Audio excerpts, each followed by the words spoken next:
Oi, pessoal, bom dia. A maioria em quarentena, né?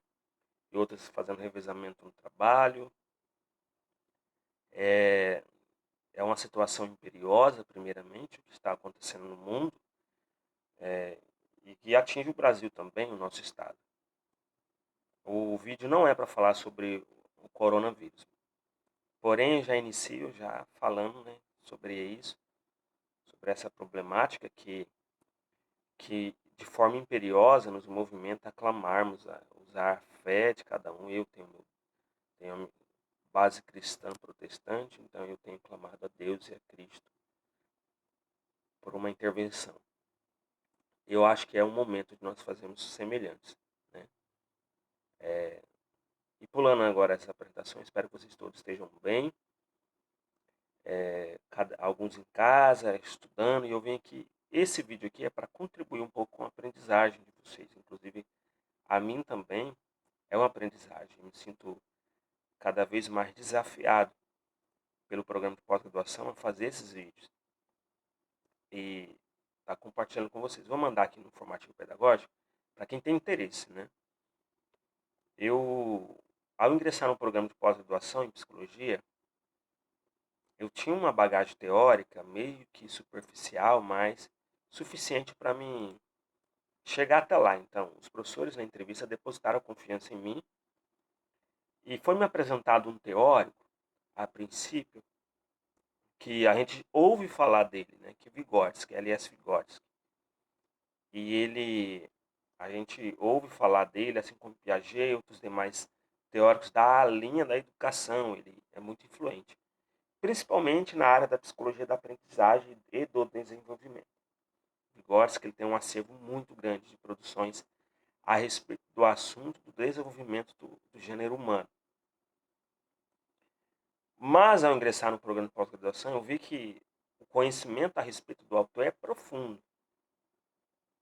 E eu fui desafiado a fazer leituras e leituras a respeito do assunto.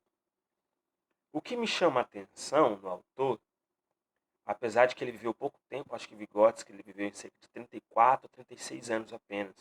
Morreu de tuberculose, então morreu cedo. Só que o conhecimento produzido por ele foi muito grande. Ele, em cerca de 10 anos, produziu muitas obras. Tendo em vista também a situação que a União Soviética estava, né, na época. O vídeo não vem falar sobre direita e esquerda, eu entendo assim, que se um conhecimento é produzido e tem relevância teórica e acadêmica, eu acho que é importante nós aproveitarmos o que já está escrito. Até porque o próprio teórico, na linha do materialismo histórico dialético, diz que o conhecimento ele não parte do nada, então ele parte do que já existe, e você fazendo críticas ou construtivas, pode construir outros, objetivar novos conhecimentos, seria o melhor termo. Então eu vou me apropriar agora de L.S. Vygotsky para falar, e não só apenas eles, mas alguns teóricos da psicologia histórico-cultural, esse é o termo, psicologia histórico-cultural, é a linha, a corrente teórica cunhada pelo autor, e que veio sendo desenvolvida no Brasil. Então tem alguns estudiosos que utilizam, né, inclusive na minha pesquisa de mestrado, eu estou utilizando a teoria. E a teoria é de relevância, muito importante, até porque eu trago aqui para vocês breves contribuições. Para quem me conhece, já o Júlio sempre fala, uma pessoa fala sobre na prática, ela não trabalha na escola Irineu, sobre as atividades de estudo, as atividades dominantes. Quando eu falo isso, porque eu tenho essa guisa de apresentar uma das primeiras contribuições da psicologia histórico-cultural é sobre as atividades mediadas. Primeiramente, a psicologia histórico-cultural de Elias Vygotsky, é uma psicologia que tem como método investigativo o materialismo histórico dialético de Marx. Então eles apropriam Marx, Vygotsky na verdade é o primeiro a fazer uso do materialismo histórico de Marx e traz para a psicologia para um problema da época. Os estudiosos que viviam a época na União Soviética, eles procuravam uma corrente teórica, psicológica, que compreendesse o desenvolvimento do indivíduo na sociedade. O problema era que a, a Tulesky, né, tem aqui a obra aqui da Tulesky, ela vai dizer muito bem o surgimento da teoria. Eu vou pular essas partes mais profundas, só introduzindo, porque é importante a gente conhecer a história do surgimento para compreender o fenômeno, né? Então é uma categoria. Então, lá na época da União Soviética, existiam vários psicólogos, muito renomados, vários teóricos, que buscavam compreender o desenvolvimento do humano, do indivíduo. Então, existia uma psicologia, aí eles fragmentaram a psicologia. Existia uma psicologia que buscava compreender a adolescência, outro que buscava compreender a infância, outros a fase adulta, a idiotia, que é o termo utilizado, idiotia, as pessoas com deficiência mental, a época também, e outras áreas. Então, a psicologia ela fragmentou em várias áreas. E outros que tentavam compreender o sono, a fome, esses instintos naturais ou funções elementares que herdadas na genética. Vygotsky, ao chegar, ele diz que é necessário fazer uma junção de todos esses fragmentos para chegar ao todo. É aí que surge a categoria da totalidade. Então, a totalidade é isso. Você pegar todos os fenômenos, ou melhor, todos os fragmentos, juntar e pôr junto e chegar ao todo do fenômeno, compreender a essência do fenômeno, na verdade. E é aí que ele vai entender que não tem como a gente entender a infância ou a formação do indivíduo, o psiquismo humano, separando a adolescência, a infância e as outras fases. É impossível fazer essa separação. Ele diz que está atrelado todo o desenvolvimento humano a essas fases da periodização. Seria dessa forma. E Euconin, né, vai também contribuir mais à frente, após a morte de Vygotsky, Euconin, dos seguidores, ele vai trazer umas contribuições bacanas também sobre isso, que é sobre as atividades que dominam cada fase da periodização do indivíduo. Lembrando que, para a teoria, nós não nascemos seres humanos. Nós nascemos como espécie biológica, como indivíduos.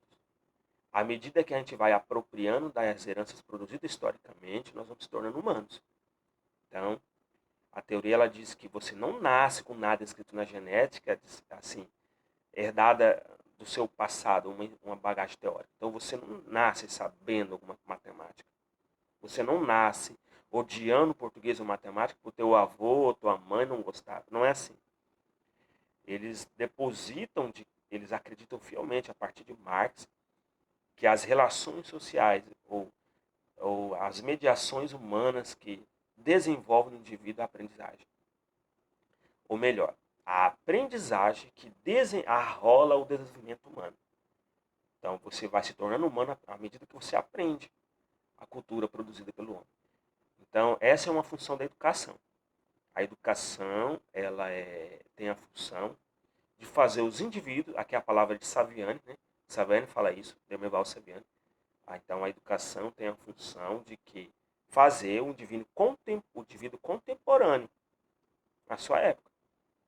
Então, nasce uma criança, então a educação ela vai fazer essa criança se tornar contemporânea. Então, o bebê em casa vai aprendendo os costumes da família. Vai utilizando ou por observação, por vários outros mecanismos a utilizar os meios, utilizar as ferramentas, uma colher, e vai apropriando, até apropriar a linguagem, seja ela verbal ou imagética, outros tipos de linguagem, a oral, a escrita, que aí já é uma função da educação escolar, né, em si, uma instrução mais sistematizada, uma educação mais sistematizada. Então é bom a gente compreendermos primeiro que a educação ela é tudo que envolve a aprendizagem, tudo que você pega, que você aprendeu e transmite ao outro. Seja conhecimento cotidiano, que a gente aprende cotidiano. Então, o indivíduo, desde que nasce, ele está em constante aprendizagem. Isso é educativo. Só que o desenvolvimento do gênero humano no indivíduo, isso que é bom a gente assinalar bastante. O desenvolvimento do gênero humano no indivíduo só acontece a partir de uma aprendizagem sistematizada, organizada no ambiente escolar. Então, a escola tem essa função importante. Então, para que o indivíduo ascende da cotidianidade, saia do cotidiano, aí eu vou utilizar a Agnes Heller, uma outra autora. A Agnes Heller é uma teórica que estuda o cotidiano, e ela diz que o cotidiano é a área, ou melhor, é o local que está mais propício a ser alienado. Então, está mais propício a ser alienado é o cotidiano. Então, para a gente sair dessa cotidianidade de reprodução automatizada ou alienada, lembrando que nem sempre, não são todos os cotidianos que são alienados, mas em grande maioria pode ser alienado. Para romper essa alienação, nós temos que elevar as funções psicológicas superiores. Funções psicológicas superiores. Então, as funções psicológicas superiores, para Elias Vygotsky, é o que é incorporada nas elementares. Nós temos atividades elementares, ou melhor, funções elementares quando a gente nascemos. O fome, o medo, alguns sentimentos, emoções. Então, são atividades, funções que estão na base do biológico, por osmose nós herdamos. As funções superiores, aquela atenção voluntária, outras funções, cálculo mental, a memória lógica, a própria linguagem, ou melhor, a fala, outras funções superiores, são consideradas superiores, são a linguagem escrita, são apropriadas, são desenvolvidas no ambiente escolar. Então, elas vêm sobre as elementares, são incorporadas, e ocorre uma revolução dessas funções. O indivíduo ele avança, vai se tornando cada vez mais gênero humano. E Agnes Heller fala isso, que é a ciência e a arte que existe, produzida pelo homem, que tem esse poder de ascender o indivíduo além da cotidianidade, a desenvolver as funções psicológicas superiores. Aí, funções psicológicas superiores dentro da psicologia histórica cultural. Então, a educação tem uma função primordial. Tem uma função primordial no desenvolvimento do gênero humano no indivíduo. Então, desenvolve no indivíduo o gênero humano. Nós não nascemos humanos pela teoria, nós somos desenvolvidos, vamos se desenvolvendo. À medida que a gente se relaciona socialmente com os pares mais capazes, apropriamos as heranças produzidas historicamente, lembrando que não são qualquer herança que apropriamos. São aquelas mais elevadas possíveis, que o ambiente escolar tem essa função. Então, um conhecimento erudito, mais científico, produzido pelo homem, a educação escolar tem a função primordial de transmitir ao indivíduo. Lembrando que a educação escolar também tem uma função de tornar o indivíduo contemporâneo à sua época. Contemporâneo. Eu me lembro de um filme, O Menino Selvagem. Quem já assistiu pode olhar no YouTube, O Menino Selvagem. É um filme que mostra, se eu não me recordo, acho que é na França, eles encontram, acredito que é fato verídico, encontram um menino de 12 anos que mora na floresta. Eu acho que é daí que surge, não tenho certeza essa parte agora, surge um Mowgli, menino lobo, né? Mais ou menos por aí. Foi encontrado esse menino. Então ele andava como animal, ele comia como animal, então ele andava... Então o que ele apropriou após o abandono, ele foi encontrado na floresta, vivendo na floresta, ele tinha instinto, os instintos dele, o que ele aprendeu é observando o que ele tinha de contato, que eram os animais. Ao trazerem ele para, eu vou dizer que entre aspas, cultura civilizada, tá? Eles perceberam que era possível torná-lo humano. Olha só. Então lá ele era primitivo, um indivíduo primitivo, lá na mata, na floresta. Ao trazer na civilização, ele entenderam que é possível torná-lo mais humano. E esse indivíduo começou a se apropriar dos conhecimentos produzidos, começou a usar os talheres, a vestir roupa sozinho. Então, você percebeu como que a educação é importante? Perceberam? Então, a educação é importante nesse processo. Então, ninguém nasce com características herdadas sobre a apropriação da cultura. Então, à medida que o indivíduo nasce, temos a missão de transmitir a esse indivíduo o que a gente herdou das heranças produzidas humanas. Entenderam? E a escola ela vai trabalhar com os conhecimentos mais superiores. Em casa a gente aprendemos a falar também. A linguagem falada ela não é apropriada na escola, a princípio. A escrita em si é mais apropriada. A escrita, a leitura, né, que é um outro tipo de linguagem. Mas a linguagem oral, a fala, em si ela é apropriada no ambiente familiar, que no cotidiano. Então a gente apropria muitos conhecimentos do cotidiano. Apropriamos. Apropriamos a usar uma colher, a como fazer um café, fazer um bolo. Apropriamos, não precisa da escola para isso. Tem indivíduos que não, já, à medida que vai tendo relações com seus pares no familiar, na igreja, nas comunidades, apropria algum tipo de conhecimento produzido pelo homem. Então o homem que produziu e objetivou, né? E a gente apropria. Esse conhecimento objetivado faz parte daí do nosso intelecto, nosso desenvolvimento. A gente vai se tornando contemporâneo. A escola ela vai trabalhar com conhecimentos científicos. O português, a matemática, as artes, a geografia, a física, a história. São esses conhecimentos que vão desenvolver o indivíduo às funções psicológicas superiores. São esses conhecimentos. E é importante, né, que a gente compreenda isso, a função de cada um. A função da educação, cada época. Então, a educação ela tem dado esse caráter. Dar ao indivíduo o caráter contemporâneo da sua época. Quando eu falo cotidiano alienado, é bom te entender nós vamos entrar em outro tópico sobre alienação. Se o indivíduo, a partir do conhecimento apropriado, conhecimento produzido e historicamente apropriado por meio educativo, seja ele escolar ou não escolar, ele se torna contemporâneo, aí eu vou entrar em Saviani. Saviani, que é um autor brasileiro que utiliza a pedagogia histórico-crítica, ele faz uma crítica a isso. Então ele pega uma categoria historicidade, uma categoria, volta lá na época, nas histórias, e vai fazendo um levantamento. Como que foi feito o caráter educativo no Brasil. O que ele foi vendo? Cada época um tipo de cidadão era requerido.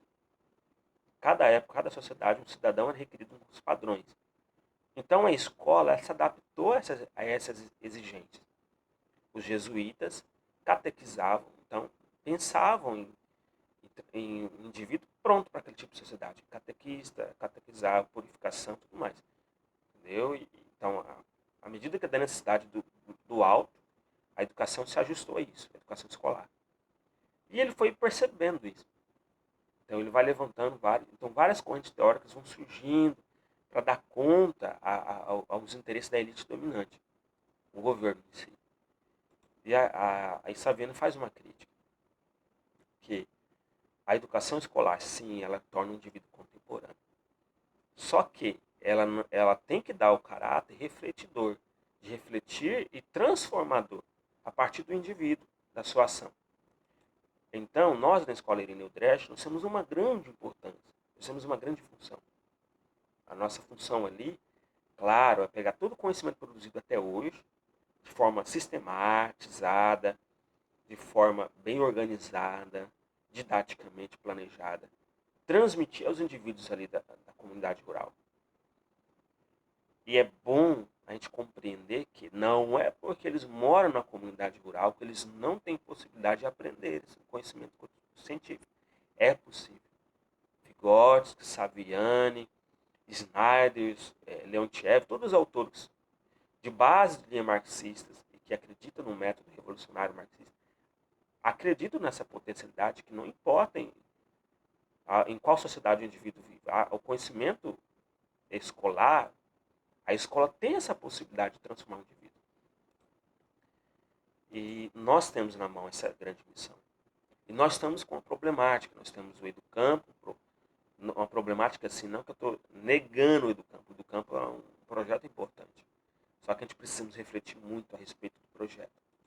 O projeto ele é importante, que é um projeto que dá visibilidade à nossa comunidade, aos conhecimentos produzidos. Quando nós temos base, nós compreendemos que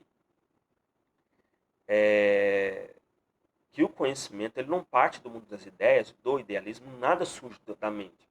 Então, quando a gente pensa em algo, a psicologia fala, a história cultural fala isso, você apropriou algo antes. A linguagem ela te trouxe alguma coisa. Então, quando você pensa uma palavra, é um signo, você lembra aqui na mente. Então, em si, você pensa alguma coisa externo antes. Então, é algo externo. A palavra carro, ela não surge do nada. Ela vem primeiro da materialidade do carro em si, e depois apropriado vem a palavra. Entendeu? Então, o conhecimento é da mesma forma. Ele não surge do nada. Ele já existe. O que a gente pode fazer é apropriá-lo, subjetivar no nosso subconsciente e objetivá-lo em novo. Mas novos traços, né? Colocamos nossos traços nessa objetivação. Então, a educação na escola escolar, na Irineu Dresch, tem que partir desse princípio, de que nós devemos desenvolver nos nossos indivíduos ali que frequentam o gênero humano.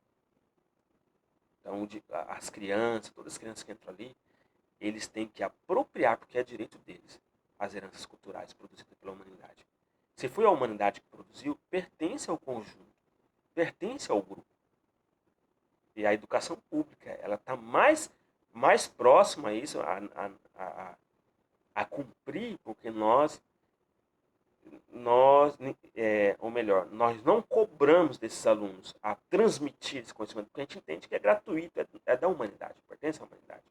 Apesar que tem imposto e tudo mais, não entra esse mérito. Mas a regra é, se é da humanidade, pertence a ela. Então, todos, sem distinção, de mamano a caducano. Eu vou usar esse termo chulo aqui, mamano a caducano, todos têm o direito de apropriar dessas heranças produzidas historicamente. Então, ao planejarmos, nós temos que pensar isso de forma sistematizada, principalmente nesse ano. Professores que estão em casa, nós temos a Base Nacional Comum Curricular, nós podemos refletir sobre a nossa prática desse ano. Lembre-se que o indivíduo, que o professor, o docente, ele já está na parte da síntese do conhecimento. Mesmo que ainda não além, porque eu creio que mesmo eu fazendo mestrado, tem muita coisa que eu preciso apropriar ainda, mas Saviano entende que já é um ponto importante o professor. Porque a síntese, nós estamos na fase, nós estamos no nível da síntese. O aluno ele chega no ambiente escolar na síncrese, no caótico, ou seja, ele tem uma visão do mundo bagunçada. Ele tem uma visão assim automatizada à medida que ele apropria na casa. Então, essa visão pode ser errônea, pode ser mitos e verdade, ou algumas verdades. Nós, a partir da mediação da educação, nós vamos organizar isso. Então, o aluno chega lá sobre um agrotóxico. Ele diz algo sobre a respeito ao conhecimento. Pode ser verídico? Pode. Mas muitas vezes pode ser que não. Então, o professor, na síntese, ele vai mediar esse conhecimento científico. Entendeu? Lembrando que, pela psicologia histórico-cultural, não é o professor mediador do conhecimento. Não é. Não é o professor que medeia o conhecimento, a produção, o desenvolvimento do gênero humano. Mas o conhecimento em si. Porque eu posso estar em sala de aula e falar abobrinha, falar um monte de coisa que não vai desenvolver um indivíduo. Lembre-se que eu falei para vocês que a educação escolar ela é sistematizada, organizada. Então existe o passo a passo.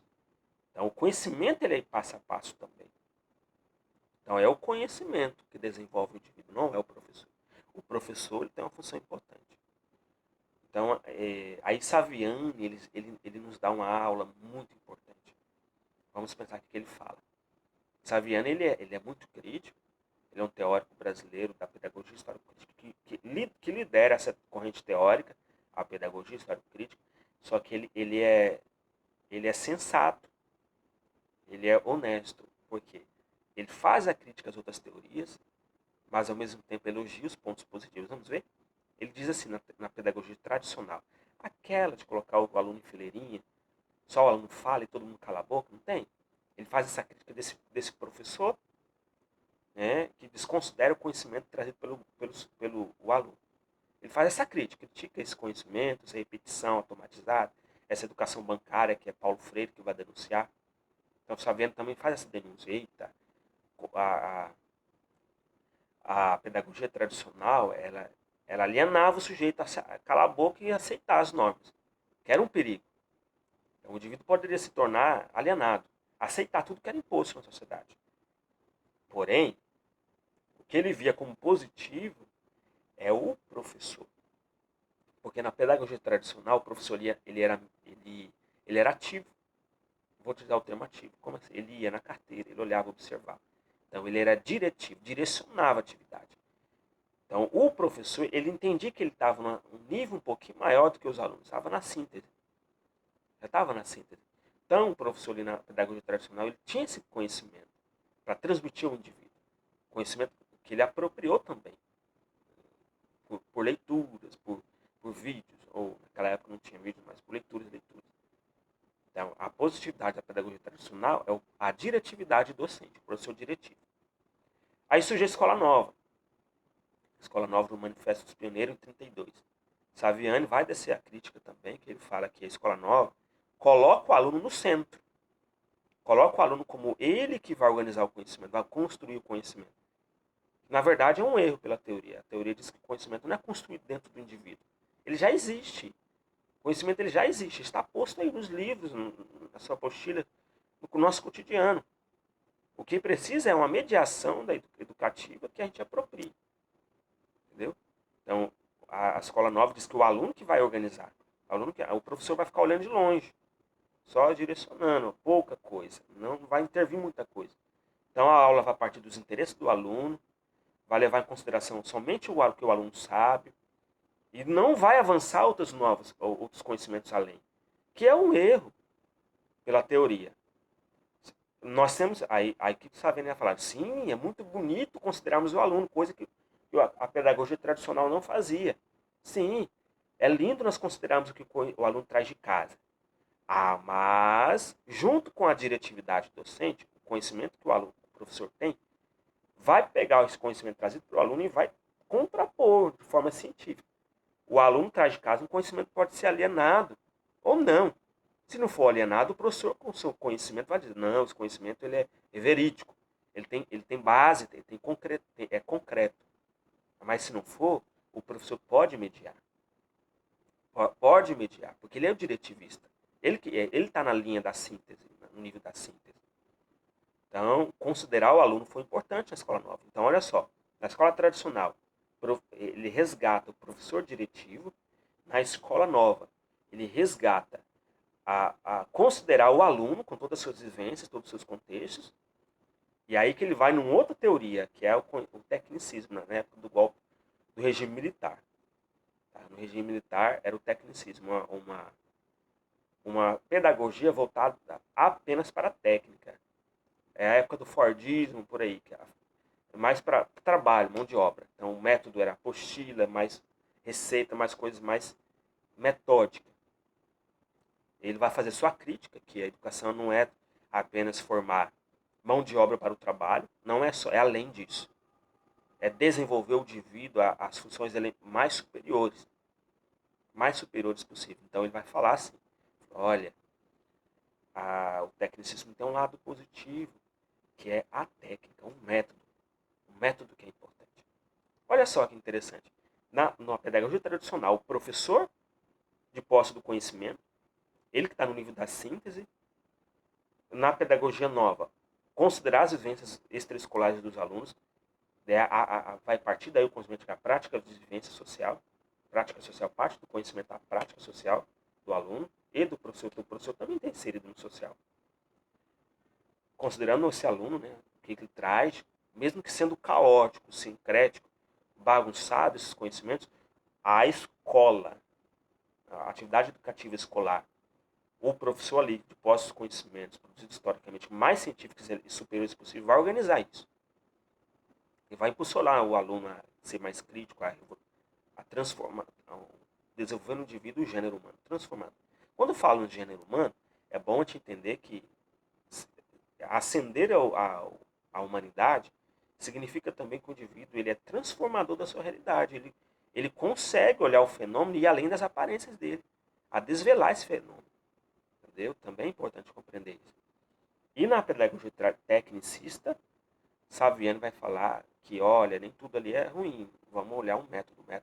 eles eram muito metódicos. Então, o método é importante. Tá vendo? Então, nós, na Escola Ireneu, nós temos que pensar assim. Nós, professores, temos que direcionar o conhecimento de forma sistematizada, de forma organizada. É uma herança da pedagogia tradicional. Isso. A gente vai considerar o nosso aluno, o que ele sabe, o que ele não sabe, qual é a sua vivência, qual é a sua o seu histórico, qual é a prática social que nós estamos inseridos. A gente partir daí, do que já sabe ou não, e não ficar preso apenas ao cotidiano desse aluno. Ascender mais além, que a gente precisa caminhar. A gente caminhamos ao indivíduo cultural. Nós precisamos caminhar. Existe uma reta a gente seguir. A humanidade está mais à frente, nós precisamos alcançar ela. Não ficar preso ali às linhas, às escolas, a escola Ireneu ficar preso só com o conhecimento produzido ali. Horta só. É importante a horta, mas nós temos que avançar também. Olha, outro tipo de conhecimento pode ser aplicado cientificamente. Não, a gente tem que avançar.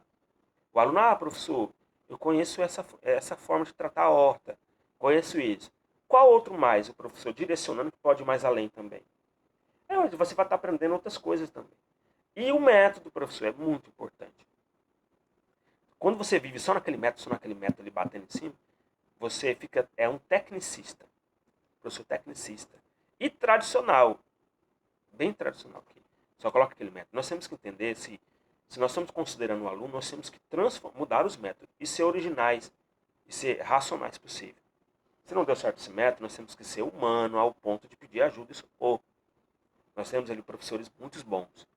Eu considero professores muito bons ali. O método é muito importante. Para quem já conversou comigo, sabe que eu considero o método muito importante. Se o professor tiver o domínio do método, muitas coisas mudariam. Entendeu? Você, de posse do conhecimento, considerando a vivência do aluno, quem é esse aluno, a comunidade rural, considerando ele, e de posse de métodos coerentes, condizentes, que consiga transmitir a esse indivíduo e ele apropriar esse conhecimento, bacana, nós estamos caminhando a humanidade. A escola de novo vai estar cumprindo cada vez mais com sua função ali naquela comunidade. Entenderam? E que neste ano, de forma breve, tem muitas coisas para falar ainda. Eu senti de falar por enquanto. Eu espero gravar um vídeo mais falando sobre as atividades dominantes. Então, para cada etapa do desenvolvimento, nós temos uma atividade que domina. Nós temos uma atividade que domina. E eu espero gravar um vídeo para vocês falando sobre isso. Sobre essas atividades que medeiam a apropriação e desenvolvimento do indivíduo na periodização. Dessa forma. Para quem tem dúvida, eu tenho material. Tenho vários materiais aqui. Eu tenho. Posso estar escaneando algumas partes, mandando para vocês. Tem aqui a Escola de Vygotsky, esse livro aqui vai falar sobre a psicologia, o encontro entre a psicologia e a educação, muito importante, teóricos importantes aqui. Eu tenho também, para quem gosta da área da educação especial, eu posso gravar um vídeo depois. Como que fica daí, Júlio? As pessoas com deficiência. Nós temos o Arthur. Posso gravar um vídeo falando sobre isso, que é possível. Vygotsky também desenvolve e conseguiu mostrar na prática. É bom entender que o materialista histórico dialético diz que o conhecimento, para ser validado, ele não tem que ser escolástico, ou seja, só nas verbalizações. Precisa ter a prática, teoria, comprovação prática. Né? Aqui o Vygotsky comprova que é possível. A educação especial também contribui com o desenvolvimento humano. Aqui tem o trabalho pedagógico, disciplinas específicas, história, geografia, matemática, usando um aporte teórico da psicologia histórico-cultural e a pedagogia histórico-crítica. Tem vários trabalhos bacanas aqui. Né? Temos esse sobre inclusão e exclusão, muito bom. Temos sobre psicologia escolar e processos educativos também. São livros ótimos, pessoal. Estou falando para vocês. Esse sobre alfabetização, isso é muito gostoso de ler. Quem gosta de alfabetização, esse livro é muito importante. Muito bom. Estou lendo ele ainda, né? Muita coisa para ver. Tenho esse também, que é muito importante. Uma renomada professora na pedagogia histórica crítica, ela começa a criar uma prática educativa, prática pedagógica, no aporte de Saviani. E eu tenho esse que eu estou lendo, que é Educação do Campo e Pedagogia Histórica Crítica. Também tem capítulos sobre supervisão escolar, sobre educação infantil, outros métodos. Sobre as atividades dominantes, eu vou tentar gravar vídeos separados. Tá? Eu espero que vocês gostem dos vídeos, tá? Para ficar mais fácil a compreensão. Então, só essas coisas breves, eu não aprofundei muita coisa. As teorias são aulas e aulas. Eu apropriei essas aulas de psicologia histórica cultural em 80 horas. Né? Então, foram todas as terças-feiras, 80 horas no mestrado. Todas as terças-feiras, 4 horas por dia com a professora Marli. Então, em 35 minutos, 40 minutos, eu não vou conseguir transmitir o que eu apropriei lá no mestrado. Mas é só, a gente vai aos poucos. Nós que estamos em quarentena em casa, é a hora de nós meditarmos e lermos o máximo possível de conhecimento produzido. Né? Tem vários teóricos bons. Eu estou apresentando uma proposta, pedagogia histórico-crítica e psicologia histórico-cultural. Para quem sabe vocês possam ter esse encanto também. Tá? Um abraço a todos. Fique com Deus.